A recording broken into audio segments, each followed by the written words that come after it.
I'm Alfie Long and this is Adam Furness, and this is our media coursework AS evaluation. For our coursework, for the preliminary task, we had to make a school magazine front cover and a contents page. And then for our main task, we had to make a music magazine, front cover, contents page and a double page spread. As we were working together, we had to do 2 editions of everything, so 2 contents pages, etc, etc. And because of this, although it meant a lot of work, we were able to share ideas and use each other's different skills to hopefully produce a better piece of coursework. Obviously our title of the magazine is called Urban, and obvious connotations of that are the target audience for our magazine is sort of young teenage fans of R&B and hip hop music. And we've shown how we're attracting and appealing to this magazine by many aspects of our magazine, through many aspects of our magazine. For example, here on this 2nd edition contents page, one example of the story is Mobo Madness, and this refers to the Mobo Awards, which completely focus on this sort of music, R&B, hip hop, and so obviously the readers that we're attracting with our magazine are obviously going to be interested in that story. Other ways that we've attracted viewers in our target audience are by the sort of language that we've used. In this exclusive double page spread of CanJam, you see that the language we noticed in teenagers didn't really want formal language. We didn't want them to be bored, and so we've gone more with an informal, chatty style. So for instance, the first question here from our interview is, so firstly, congratulations on the success of your debut single, Truth Hurts. You must be delighted with it. And so, as you can see, it's a chatty, informal language just to build a relationship up with this artist, as really that's what readers want. They want to feel part of this artist's life, and so we've tried to get that in this double page spread. Yeah, and another factor we had to concentrate on to meet the target audience needs is costume, and if you can just turn to one of the contents page for me. You'll see on one of the contents pages, this is the basic layout for the contents page, and for both of them they really emphasise the clothes on the images, and this is where the costume comes in because it relates to the target audience. The teenagers wear these high top shoes in this urban market, and then the watches and the jeans, the kind of thing they wear, so it's good because they can relate to it. And especially if you turn to the front cover for me, the topics we have gone for, many music magazines just focus on music, but we thought, well, the teenage market is progressively just becoming interested in different hobbies and different topics, and they're realising there's more to just one subject. So there's fashion, there's smells, there's seasons, styles, there's just different stuff that they can relate to and just enjoy. Yeah. When creating our magazine, we looked at typical conventions that other magazines used, and in our magazine we did use these conventions but also challenged them to get a mix of having a typical magazine but still making it unique so that we just see it as better to other magazines. The majority of the time we did use these conventions. For example, with our first issue front cover, the free CD inside, so the advertisement, you see a lot of those in magazines at the moment. That's one of their main conventions. It's just an added unique selling point to get the custom buy in it. The big bold title, always have to have that just to distinguish that between all the other text. And then just a main picture really. Alfie will talk about how other pictures are used as well, but we went for the main picture because there's always one main picture which relates to the headline, and also the added information like the website and the issue number. They're just conventions which, especially the issue number and date and the price, they're conventions which you just have to have. Yeah, and as I said, we did challenge the conventions as well on the first cover. Like I see here, we have only got one image, whereas a lot of magazines do have one main image but then a few small images. The reason why we didn't put a few other images on was because we wanted it to completely focus on our featured artist. CanJam, which is the featured artist, the whole magazine is based around her.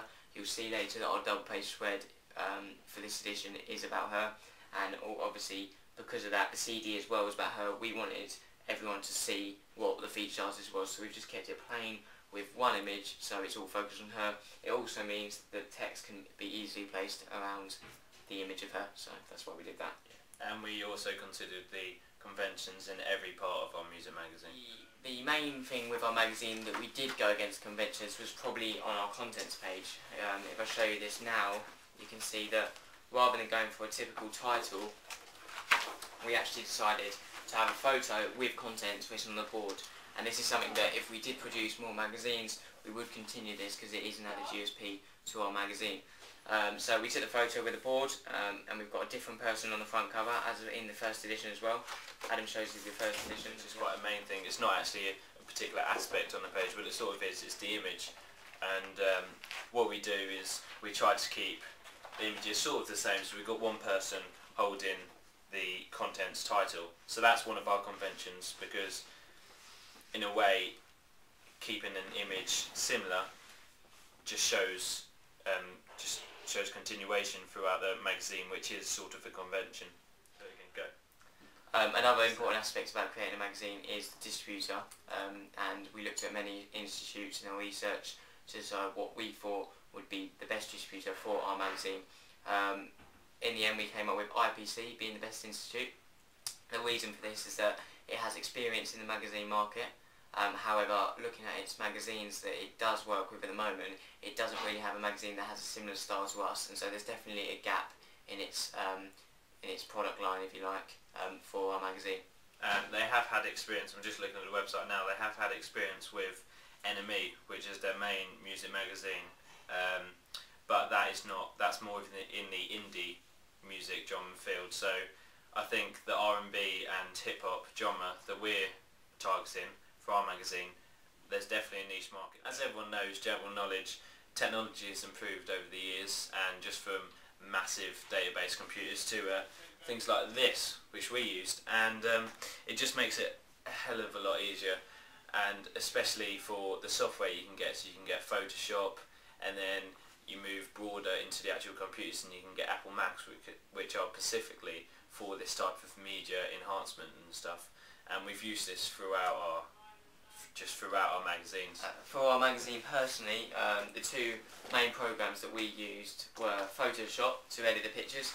So as you can see, one example of this is for our first edition, these were the first photos that we took, and then we took our favourite one and turned it into that, and obviously you can see that that's a massive difference, a massive transfer that maybe 20 years ago magazines would not be able to get that. And so we're lucky with the technology we had that we use in Photoshop. So with this photo we've used a transparent tool to increase the naturalness of the photo, saturation as well, and we've also made the shot wider to mean that on this page we can have more space for the text. Okay. The other program that we mainly used was Publisher, and that was for things like formatting into the text. So with Microsoft Word it's not as easy, but with Publisher it's easy to manipulate and get things where you want to on the page, and so obviously technology has really helped us with this product. And you can tell in the real market that technology hasn't just improved, because 20 years ago, like Alfie says, magazines would attract the reader, but they just don't get to grips with the reader as much as our magazines nowadays do, because the colour, just everything, you can just enhance every aspect of the magazine. For a wider evaluation, we asked a variety of aged people to just get an idea of their likes, dislikes, and what they thought of our magazine. Just start with the first front cover. What attracts you to it, and what are the aspects that sort of shout out to you? I like the name. I think Urban shouts out to me. I like the size of the font. I think it's quite big and it grabs you straight away if you're looking at it on a magazine rack.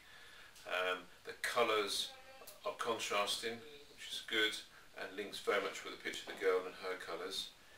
The font size is good for Urban, and then I like how there's text on both sides, and the font size reduces on the left hand side according to the contents.